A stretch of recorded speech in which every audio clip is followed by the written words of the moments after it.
आज के इस लेक्चर में हम केल्विन साइकिल को साइकिल के फॉर्म में देखेंगे कि पर्टिकुलर केल्विन साइकिल कैसे कंप्लीट होती है। ठीक है, जैसे इसके पहले हम रिएक्शन में देख चुके थे। आज के इस लेक्चर में हम साइकिल में देखेंगे कि पर्टिकुलर केल्विन साइकिल कैसे कंप्लीट होती है एक साइकिल में। जैसे कि आप स्ट्रक्चर में देख रहे हो, ये केल्विन साइकिल बनी हुई है। पर्टिकुलर केल्विन साइकिल में और कार्बन डाइऑक्साइड जो है रिड्यूस होकर किसका फॉर्मेशन करती है, ग्लूकोज का फॉर्मेशन करती है। ठीक है, और इसमें जो प्रथम स्थायी उत्पाद होता है वो होता है हमारा PGA, फॉस्फोग्लिसरिक एसिड। तो हम साइकिल को पढ़ते हैं अब। ठीक है, तो साइकिल स्टार्ट होती है हमारे राइबोलोज 5 फॉस्फेट से। तो ये हमारा राइबोलोज 5 फॉस्फेट। ठीक है, राइबोलोज 5 फॉस्फेट के 6 मॉलिक्यूल फॉस्फोराइल्ड होकर क्या बनाते हैं, राइबोलोज डाइफॉस्फेट का फॉर्मेशन करते हैं।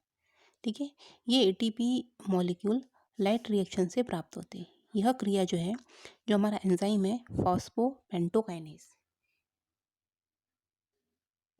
या इसको फॉस्फोराइबोलेस एंजाइम भी कहते हैं।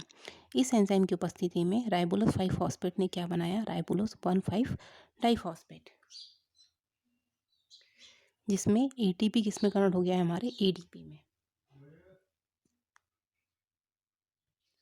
आगे क्या होगा, राइबोलोज 1,5 डाइफॉस्फेट के 6 मॉलिक्यूल कार्बन डाइऑक्साइड के 6 मॉलिक्यूल से राइबोलोज डाइफॉस्फेट कार्बोक्सिलेज एंजाइम की उपस्थिति में रिएक्शन करते हैं और क्या बनाते हैं, 6 कार्बन कंपाउंड के 6 मॉलिक्यूल का निर्माण करते हैं। यह 6 कार्बन वाला जो कंपाउंड है वो कैसा है, अनस्टेबल होता है तथा 3 कार्बन वाले फॉस्फोग्लिसरिक एसिड के 2 अणुओं में टूट जाता है। तो देख सकते हो आप यहाँ पे कि पर्टिकुलर जो PGA दोनों में टूट चुका है, जिसको हम बोलते हैं 6 इंटरमीडिएट। ठीक है, तो यहाँ पे जो PGA होता है कि 12 मॉलिक्यूल में टूट जाता है। ये जो कंपाउंड होता है अनस्टेबल कंपाउंड, किस में टूट गया, PGA के 12 मॉलिक्यूल में टूट चुका है। PGA मतलब होता है फॉस्फोग्लिसरिक एसिड। ये देखिए 6 इंटरमीडिएट कार्बन का फॉर्मेशन हुआ है। ठीक है, इससे किसका फॉर्म हुआ है, हमारे फॉस्फोग्लिसरिक एसिड का। नेक्स्ट क्या होगा, जो फॉस्फोग्लिसरिक एसिड है, ये फॉस्फोग्लिसरिक एसिड जो है आगे ग्लिसरोकाइनेज एंजाइम की उपस्थिति में क्या बनाता है, 1,3 डाई फॉस्फोग्लिसरिक एसिड बनाता है। ठीक है, तो इस प्रकार इसने क्या बनाया, 1,3 डाई फॉस्फोग्लिसरिक एसिड का फॉर्म किया। इस कंडीशन में क्या होता है कि जैसे ही 1,3 फॉस्फोग्लिसरल्डिहाइड बनता है, 1,3 डाई फॉस्फोग्लिसरल्डिहाइड बनता है, तो इसकी जो आगे की रिएक्शन है इसमें क्या होगा, नेक्स्ट क्या होता है, 1,3 डाई फॉस्फोग्लिसरिक एसिड के 12 मॉलिक्यूल रिड्यूस होकर किसका फॉर्म करते हैं, 3 फॉस्फोग्लिसरल्डिहाइड के 12 मॉलिक्यूल का निर्माण करते हैं। ठीक है, इस जो फॉस्फोग्लिसरल्डिहाइड है इसके पास भी कितने मॉलिक्यूल है, 12 मॉलिक्यूल है।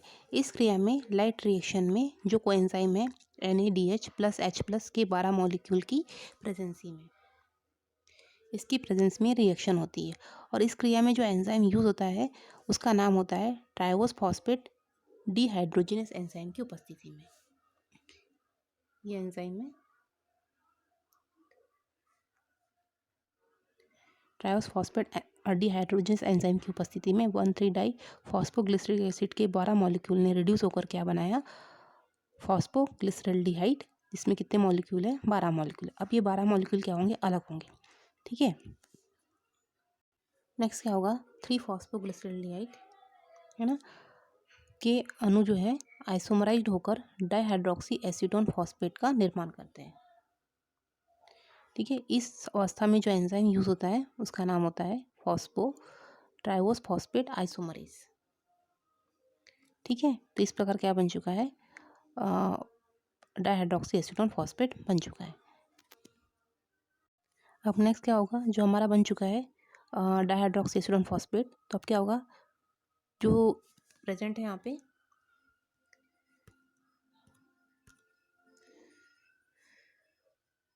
3-फॉस्फोग्लिसरॉल्डिहाइड के 3 मॉलिक्यूल और डाइहाइड्रोक्सी एसीटोन के 3 मॉलिक्यूल, इसके भी 3 और इसके भी 3, ये दोनों 3 मॉलिक्यूल जो है रिएक्शन करके क्या बनाते हैं, फैक्टोज 1,6 डाइफॉस्फेट। इसने और इसने, इन दोनों ने रिएक्शन करके क्या बनाया, फैक्टोज 1,6 डाइफॉस्फेट।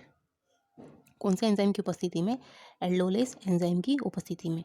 ठीक है, जैसे कि आप देख चुके हो कि फैक्टोज 1,6 डाइफॉस्फेट बन चुका था, तो अब ये फैक्टोज 1,6 डाइफॉस्फेट के अणु से एक फॉस्फेट क्या हो जाएगा, रिड्यूस हो जाएगा। ठीक है, रिड्यूस होने के लिए जो एंजाइम यूज होता है उसका नाम है हमारा फॉस्फेटेज एंजाइम।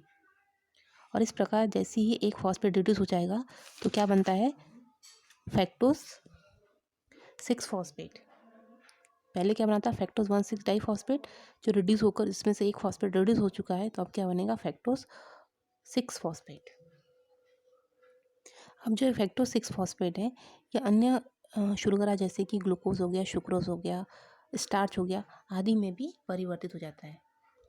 ठीक है, इस प्रकार वायुमंडलीय या एटमॉस्फेरिक कार्बन डाइऑक्साइड का उपयोग कार्बोहाइड्रेट के सिंथेसिस में होता है। अब क्या होगा, जैसे कि फैक्टोज 6 फॉस्फेट बन चुका है, तो अब क्या होगा कि regeneration of carbon dioxide acceptor, मतलब राइबोलोस डाइफॉस्फेट, डिहाइड्रोस एसिनेट फॉस्फेट और 3-फॉस्फोग्लिसरॉल्डिहाइड, दोनों ने किसका फॉर्मेशन किया था, राइबोलोस 1,5 डाइफॉस्फेट के रीअरेंजमेंट से में सहयोग करते हैं। और इस प्रकार क्या होता है, राइबोलोस डाइफॉस्फेट के पुनर्निर्माण में होने वाली जो विभिन्न रिएक्शन है वो क्या कहलाती है, पीपीपी, मतलब पेंटोस फॉस्फेट पाथवे। अब जो हमने रिएक्शन जहाँ खत्म हुई थी, अब वो आगे कंप्लीट होगी, अब रीजनरेशन होगा। रीजनरेशन में क्या होता है कि अब तक क्या बना था, फैक्टोज 6 फॉस्फेट, तो फैक्टोज 6 फॉस्फेट के 3 मॉलिक्यूल है ना, 3-फॉस्फोग्लिसरॉल्डिहाइड,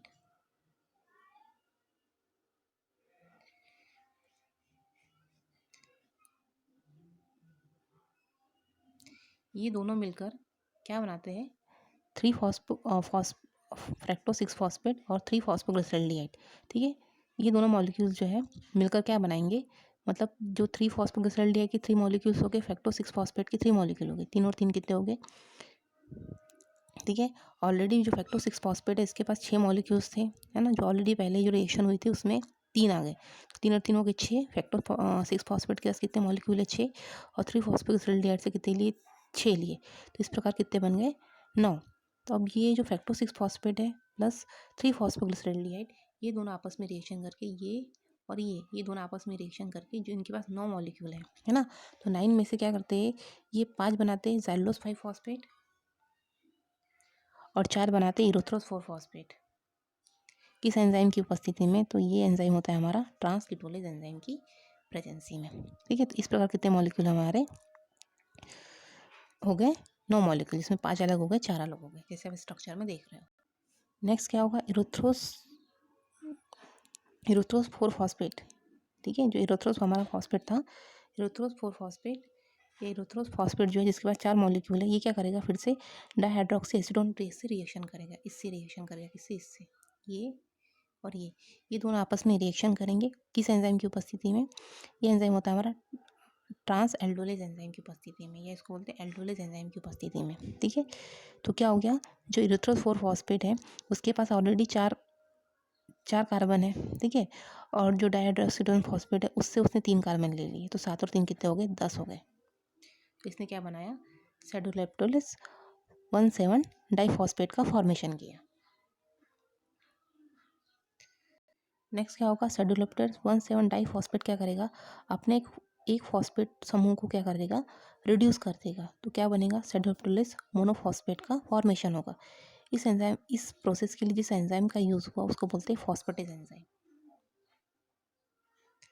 तो अब क्या बन चुका है, सेडुलेप्टोलिस 7 फॉस्फेट बन चुका है, जिसके पास कितने मॉलिक्यूल है अभी, 10 कैसे हो गए, तो आपने देखा होगा कि पर्टिकुलर जो इरोथ्रोस 4 फॉस्फेट है और डाइहाइड्रोक्सी एसीटोन फॉस्फेट है ना, इरोथ्रोस 4 फॉस्फेट के पास कितने मॉलिक्यूल थे, 4 थे, और जो डाइहाइड्रोक्सी एसीटोन फॉस्फेट है उसके पास कितने मॉलिक्यूल थे हमारे, टोटल 7, है ना। तो क्या बन चुका था हमारा, 4, है ना, 4 और 3 कितने हो गए हमारे, 7 हो गए। ठीक है, तो 4 और 3 7 हो गए, मतलब कि 7 मॉलिक्यूल्स हो गए थे, ठीक है। वो अब क्या हो गया था उसके आगे, सेडोलेप्टो जो 1,7 डाइफॉस्फेट था, ये रिड्यूस होकर उसने क्या बनाया, सेडोप्टोलिस 1,7 डाइफॉस्फेट ने क्या बनाया, सेडोलेप्टोलिस 7 फॉस्फेट का फॉर्मेशन किया, जिसमें से एक फॉस्फेट क्या हो गया, रिड्यूस हो गया।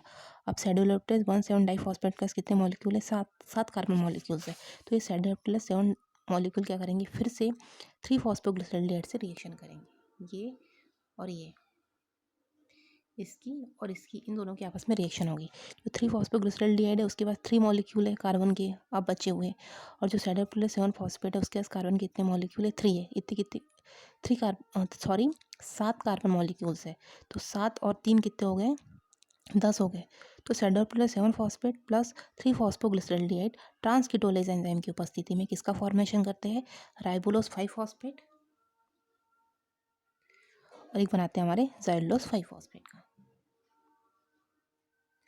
ठीक है। इस प्रकार राइबोलोज 5 फॉस्फेट के 2 मॉलिक्यूल फिर से किसका फॉर्मेशन करते हैं, राइबोलोज मोनोफॉस्फेट, जो 5 कार्बन में चेंजेस हो जाते हैं।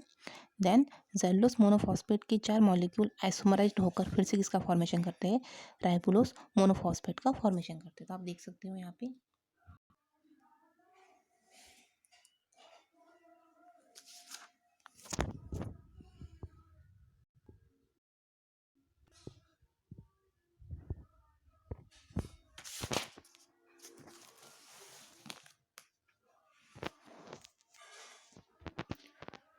और आपको कार्बन मॉलिक्यूल को और समझना है कि कार्बन मॉलिक्यूल कैसे अलग अलग हो रहा है, तो मैं आपको इसके एक और साइकिल है जिसमें आप देख सकते हो कि पर्टिकुलर जो कार्बन मॉलिक्यूल्स हैं उसके जो मॉलिक्यूल्स हैं वो कैसे अलग होते हैं।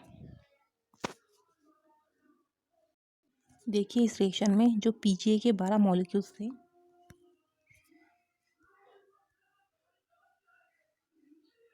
टोटल कितने हैं, 12 मॉलिक्यूल पीजीए के थे। तो किस प्रकार ये 12 मॉलिक्यूल्स पीजीए के अलग अलग हुए, तो इस साइकिल में दिया हुआ है। जैसे मैं साइकिल समझी तो उसी के अकॉर्डिंग यहाँ पे कार्बन कंपाउंड को समझाया है कि कार्बन कंपाउंड किस प्रकार से अलग हुए हैं पर्टिकुलर इस कैल्विन साइकिल में।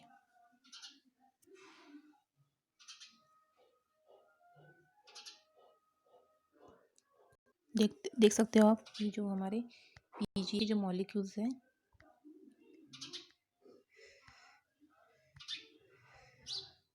किस प्रकार 12 मॉलिक्यूल अलग हुए हैं। देखिए पीजीए के जो 5 मॉलिक्यूल है वो डाइहाइड्रोक्सी एसिड और फॉस्फेट में अलग हुए थे, 5 मॉलिक्यूल, 5 में से 3 फिर कहाँ से गए थे, फिर हमारे जो नीचे की ओर दिख रहा है उसका रो, जो 3 मॉलिक्यूल है वो कहाँ पे गए थे, फैक्टोज 1,6 डाइफॉस्फेट के पास, ठीक है। फैक्टोज 1,6 डाइफॉस्फेट से फिर क्या बना था, एक फॉस्फेट रिमूव हो गया था, तो फिर से क्या बना था, फैक्टोज 6 फॉस्फेट बना था, ठीक है। फिर आप फिर से देख लीजिए 5 मॉलिक्यूल्स में 2 मॉलिक्यूल्स कहाँ चले गए थे, हमारे सेडोप्टोलिस 7 फॉस्फेट के पास चले गए थे। फिर आप यहाँ देख सकते हो, यहाँ पे फिर से ये जो मॉलिक्यूल है फैक्टो 6 फॉस्फेट के मॉलिक्यूल जो थे हमारे 3 मॉलिक्यूल जो थे, और जो हमारा यहाँ से जो 2 मॉलिक्यूल्स थे, है ना, वो फिर से किसके पास आ गए हमारे, मतलब दोनों ने मिलकर इसका फॉर्मेशन किया, इरेथ्रोस 4 फॉस्फेट का और ज़ाइलोस 5 फॉस्फेट का। फिर इरेथ्रोस 4 फॉस्फेट ने फिर इसका फॉर्म किया,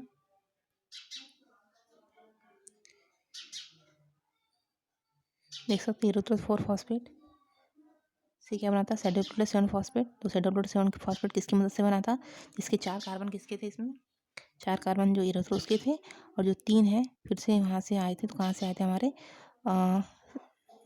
यहाँ से आए थे, कहाँ से हमारे थे, पीजीए से आए थे 3। तो 4 और 3 कितने हो गए, 7 हो गए। तो देख सकते हैं यहाँ पे लिखा हुआ है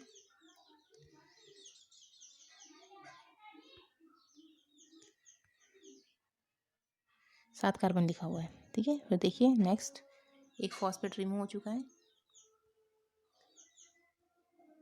देखिए एक फॉस्फेट जो है रिमूव हो चुका है। तो 7 कार्बन बच चुके हैं। अब 7 में 3 प्लस कर देंगे तो कितने मॉलिक्यूल हो जाएंगे, 10। यहाँ से फिर से मॉलिक्यूल आ चुके हैं, तब कितने हो चाहिए, 10। तो 5 इधर जा चुके हैं और 5 इधर जा चुके हैं, ठीक है। तो इस प्रकार क्या हुआ, ये साइकिल कंप्लीट हुई है।